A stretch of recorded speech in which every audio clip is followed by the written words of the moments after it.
अवकाळीमुळे जळगावातील केळी बागांचंही मोठं नुकसान झालंय। सुमारे 1200 झाडं खोडांसह उन्मळून पडली। नुकसान भरपाई देण्याची शेतकऱ्यांची मागणी आहे।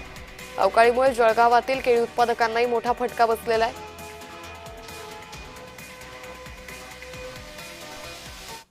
भाव आणि शिवारातच शेती करतो, पण एवढं नुकसान आणि मागच्या वर्षी बी जे नुकसान झालं त्याची भरपाई आतापर्यंत मला मिळालेली नाही। तर हे नुकसान भरपाईचं बी कुठपर्यंत शासनाकडे कोणते कोणते निर्णय द्यायचे आणि कुठ काय काय सांगायचं हेच समजत नाहीये।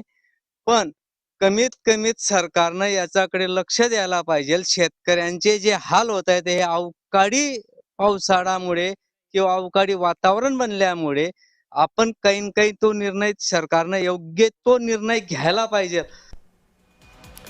तर याचाच आढावा घेतलाय आमचे प्रतिनिधी जुगल पाटील यांनी।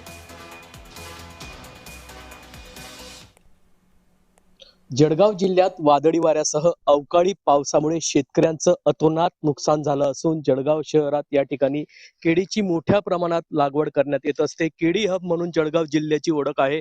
मात्र वादळी वाऱ्यासह पावसाने गारपिटीमुळे संपूर्ण केळी पिकाचं मोठ्या प्रमाणात या ठिकाणी नुकसान झालेलं आहे।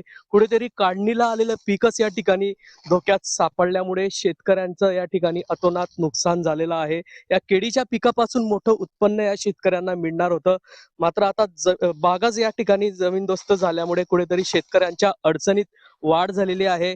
जवळपास 4000 झाडांपैकी जवळपास 1200 ते 1300 झाडं या ठिकाणी उन्मळून पडल्यामुळे संपूर्ण जमीनदोस्त ही बाग या ठिकाणी झालेली आहे। तत्काळ पंचनामे करण्यात यावे व भरपाई मिळावी अशीच मागणी शेतकऱ्यांतर्फे करण्यात येत आहे। सध्या तर विचार केला केळीला कुठल्याही प्रकारचा भाव नाही, त्यात शेतकऱ्यांच्या अवकाळी पावसामुळे मोठ्या अडचणी वाढलेल्या आहे। केळीची लागवड या ठिकाणी केली होती, जवळपास 7 ते 8 लाखाचं उत्पन्न या केळीच्या बागेपासून मिळणार होतं, मात्र संपूर्ण केळी ही भुईसपाट झाल्यामुळे कुठेतरी शेतकऱ्यांच्या अडचणीत वाढ झालेली आहे।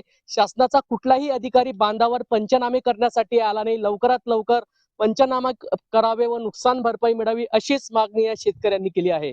जुगल पाटील, जय महाराष्ट्र न्यूज, जळगाव।